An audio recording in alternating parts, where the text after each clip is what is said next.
Hey, good people. This is your hostess with the mostest, Tommy V, back and looking forward to more conversations at the Stay a While table. There has been some exciting news in the world of sports. The International Olympic Committee has named flag football as a competitive sport for LA 2028. This has far reaching positive implications in the United States and around the globe. The next several conversations will dive deeper into this history making decision, speaking with a variety of key players who are elated and proud to definitively say football is for all.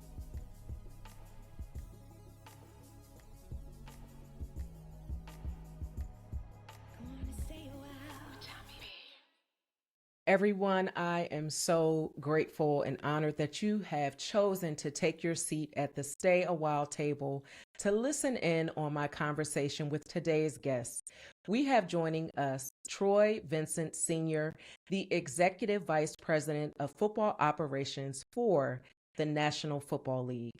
And today, Troy and I are going to be talking about some major news that took place today.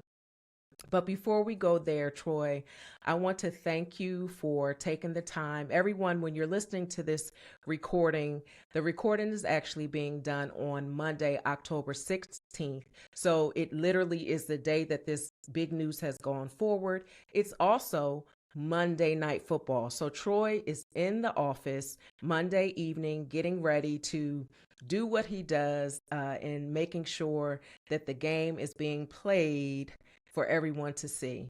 So, Troy, thank you so much for joining us at the table. Well, thanks for having me. Looking forward to the conversation. So, now I mentioned that today we have some significant news that has taken place. The International Olympics Committee, they have added flag football to the slate of sports that are going to be played during LA 2028. So, Troy, what exactly does that mean? Well, it's now the game of football being put on a, as we would say, global stage. It's been a tremendous undertaking over the last, say, 2 years. I co-chair Vision 28 along with Pierre from IFAF. And the undertaking has been the process with the International Olympic Committee that you referenced, the IOC, and proving out that you truly have a sport that can be played by both men and women across the continent. So there was an ongoing application process that talked about how we want to develop the sport, develop athletes, develop coaches, develop officials, making sure that all children, adults have access. There was no barriers to entry from, if you want to talk from finances to gender to race to venue. So it's been an ongoing long process, and to see it come to pass, and IFAF, our partner, international partner, along with USA Football, it's been a grueling but very satisfying. Why? Because the game of football, the game that I love, the game that I know that you love, it could be played by everybody and anybody across the globe.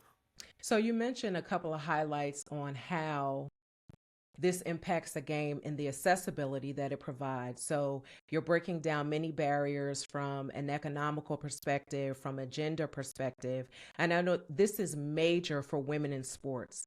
So, can you share with us what is the impact of access for women in flag football? It's a game changer. You know, this sport, the sport of football, has always been dominated, at least here in the States. It's predominantly been played by men and young boys.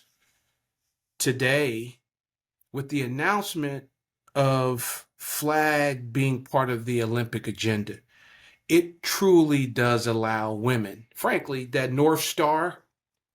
We talk about dreams and aspirations of playing the sport and where does the sport lead us? Well, for all boys, for going back 100 years, boys had the ability to play not only in middle school, high school, their aspirations of playing college football, but never the Olympics. And that was always just geared towards young boys and young men.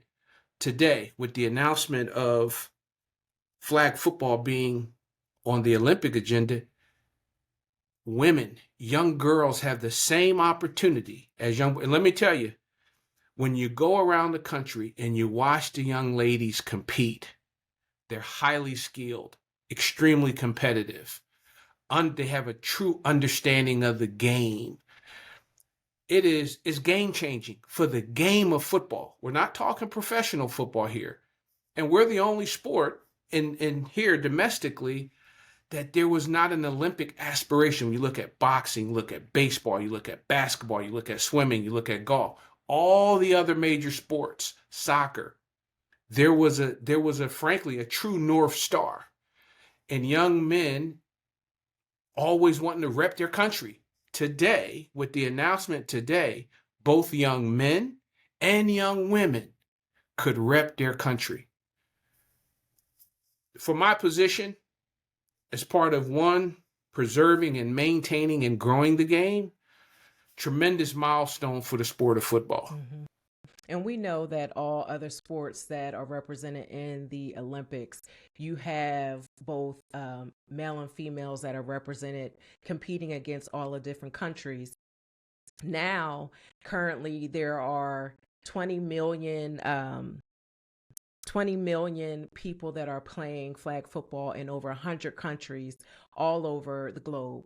And now we're bringing it so that now they will take the main stage for all the world to see, which is pretty amazing. And, I've been fortunate to be able to interview Nausicaa Del Orto from Milan, Italy, and I have spoken to Deanna Flores from Mexico and Odessa Jenkins here in the United States. And those three women come to mind when I think about the work that has been done when the lights weren't on. These women have, since they were young, have been really pounding the pavement, and they've been competing, and they have been doing it for a very long time. And so there is this sense of encouragement in my heart that these women now are going to be celebrated and on the world stage. Have you spoken to any of the women that you have been connected with, that you've come in contact with via the sport of flag football?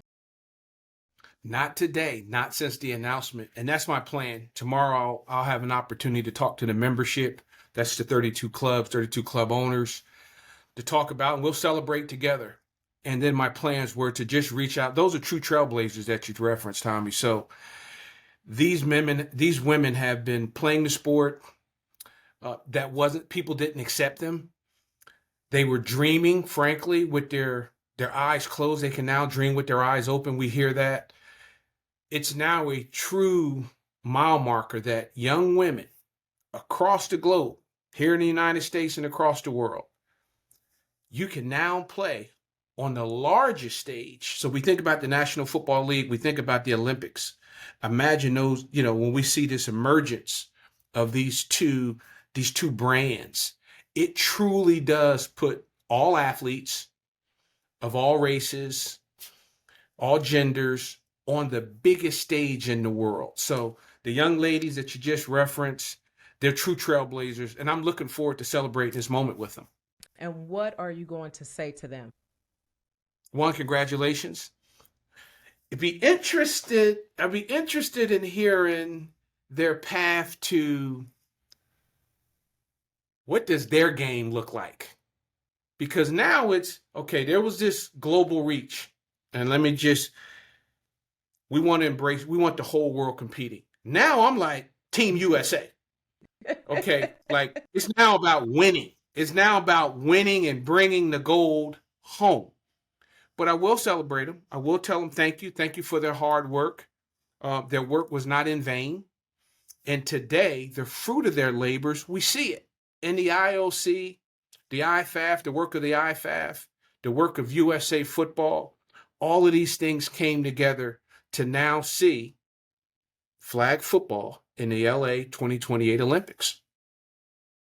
So, as you know, I've had a front row seat in this process of over the last couple of years of your investment of time. And I heard you say for the first time on Good Morning Football that you have spent 40% of your time over this past year really working and hitting the pavement to get this done along with all the other team members that were invested here.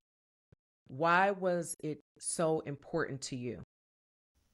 Well, once the season concluded, so that 40% of my time was Super Bowl wins, and now I am rules, potential new rules, college relations. But I felt like it was important to get out of my seat, get on the streets, and talk to young women. Those that are closest to the issues are closest to solutions. And I felt like traveling the country, speaking to parents, speaking to student athletes, speaking to young women in the middle school level, the high school level, the collegiate level, talking to coaches, because we got one chance to get it right. It's one chance to make sure that what the women want for themselves is important as we build the sport of flag football. RCX Sports, who's our partner here in the United States, is where people go to sign up, people go to find a league. They've been an integral partner uh, of getting flag in schools, leagues, flag leagues around the country. But getting on the streets and talking and sitting down and talking to young women, young student athletes about how they feel about rules, how they feel about uniforms, how they feel about what's the right time of year that the sport should be played so that they could be celebrated. I felt like those things was important, Tommy, so that when I came back here to the office, sharing with my colleagues, this is what I learned from women. Not an assumption, not my own theories, not my own assumptions. Here's my feedback from thousands of women who love the game of football. You mentioned how this sport has the ability to grow the game. What conversations have you had with universities and high schools and youth leagues in an effort to build this pipeline and really preparing the athletes to get ready to compete in the at the level of the Olympics? Well, it starts at the grassroots level, the pipeline. We're talking 2028. So truly, you have the professionals here that some will put their hands up, some won't. You have the collegiate athlete, but the young men and women that are in the high school level, middle school, high school level, that's really the athlete that you'll see coming up in that 2026, 2027 in preparation for the LA 28 games. I'm really excited about our partnership with the colleges. And right now, we have been in discussion with about over 100 schools that's at the Division One, Division Two, and the Division Three level about flag football. We've been in partnership with the NAIA the last few years, junior colleges, bunch of Division One, Division Two, and Division Three schools. We're going to have some conferences. Been in conversation with the Big 12 about introducing flag football at that conference level. So that part I'm excited about because that is the pipeline. That is where you develop uh, talent. So I'm looking forward to that. Really excited about that. And then the youth levels. We're going to keep growing it with our partner in RCX Sports at the grassroots level. We want to see flag football in all schools. Is when we see the declining activity of young people, and we talk about that with our grandkids. How do we keep kids active? Well, one way you can is say introduce your kids, your children to flag football. It's a great way to keep them physically active on a daily basis as you look and seek to keep your kids or grandkids active. Middle school, high school. We have 8, which I didn't reference earlier, which I should have. When I think about the significance of this week, I also think about women's sanction, the states that have sanctioned girls varsity flag as a varsity sport. That's critical. Like the boys, you got varsity football, so there's aspirations from a young man young teenager to say, I can play varsity sport. Well, we have 8 states today that have girls flag as a state varsity sanctioned sport, with 25 that have ran a pilot of that this year, the 2023, fall year. I think with the announcement that happened today, I think all of the states now you have to reconsider, because you don't want to be the state that are not giving women and young men the opportunity, in particular young women, to participate in an Olympic sport because you don't offer it. So excited about that. There are 8 states currently. That's Alabama, Arkansas, Arizona, California, Florida, Georgia, Nevada, and New York. Those states have sanctioned girls varsity flag. And those other 25, we're hoping at the end of this year, going into the spring and summer of 2024, that we'll see some other states come on board. So Desiree, our oldest daughter, she played flag football, and her nickname was Crazy Legs. Buccaneers. Yeah, when we were in What a Florida. Buccaneers. And also, Tehran, our son, who is a graduate of Ohio State University, the Ohio State University, his introduction to football was via flag football. And I know there is a statistic that speaks to the likelihood of young people playing the game of football if they start with flag football. What is that statistic? Well, it says, and we just began the study, we've just started. So you're more likely, 1 out of 4 students, I'm going to use the term students, that play flag are more likely to continue playing tackle football at the high school level. And I think you can do both. That's a parent decision on whether, a household decision on whether a kid plays tackle, but that's the beauty of flag. The beauty of flag is it's an introduction to the sport. And it's also an introduction to develop your skill level to the sport of football. And we've seen some research that says, a child is more likely to play tackle football with a good experience in flag. So those things are all positives. And again, if a parent is out there, you're thinking about it. Well, I hear the sport is dangerous. It's a contact sport, it is. And the sport has some inherited risk, like all contact sports. But I would just say the National Football League, USA Football, RCX Sports, the amount of research, the amount of we've put our arms around protecting the student athlete from unnecessary risk. There are risks associated with our game. And that's why we really believe that flag is a good entry point. It's easy to learn. It's pretty simple. It doesn't take a special venue.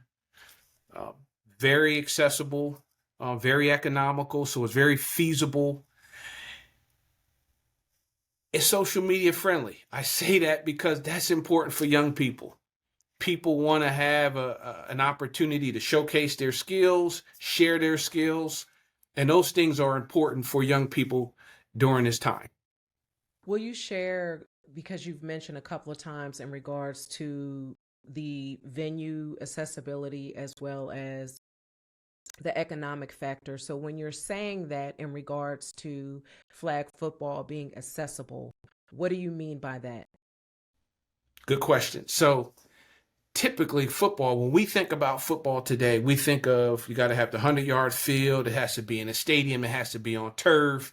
It has to have all of these, like there's a special venue. That's whether it's at the youth level, in particular, high school, college, and the pros, just a whole nother ball game. So it doesn't take a special venue for our grandkids or our kids. They can go right outside in the driveway. You can go right to the park in your backyard. You can pick up a ball and you can play flag football. So when we talk about it doesn't need a special venue. You can do it any place, in a gym, inside, outside, in a garage. So you don't need a special venue to participate. A flag and a ball. It is the cheapest form of, the most economical form of sport. You don't have to go to your local store and purchase a whole bunch of equipment. It's a flag belt. You can play it in sneaks, you can play it in cleats, whatever you have. So those things are important so that all kids, all families have access to the game that we love. So now I know over the last couple of years for Safe Zone Activity Day that you and I, through our foundation, Love Thy Neighbor, have conducted in the Super Bowl cities. Roman Oben has been instrumental in supplying our school partner with NFL flag kits. And in reading some of the news that was going out today, there was information, there was a link where if youth programs were interested in getting involved and becoming part of NFL Flag, there was information there. Where can people go to get this information so that if they desire to be a part of NFL Flag, they can get access? NFLflag.com. NFL Flag, go directly to NFLflag.com. And what that can do is you can search for a league, or you can find out, how do I sign up? Also, play football, NFL Play Football, NFLplayfootball.com. So that's another place where you can go. But NFLflag.com is the place for parents, kids, coaches to go to, find the place, find the location. Here's where I can sign up. So, Troy, before I let you go, is there any additional information that you would like to share with us in regards to this moment in history that has been hard fought by many people to bring to fruition?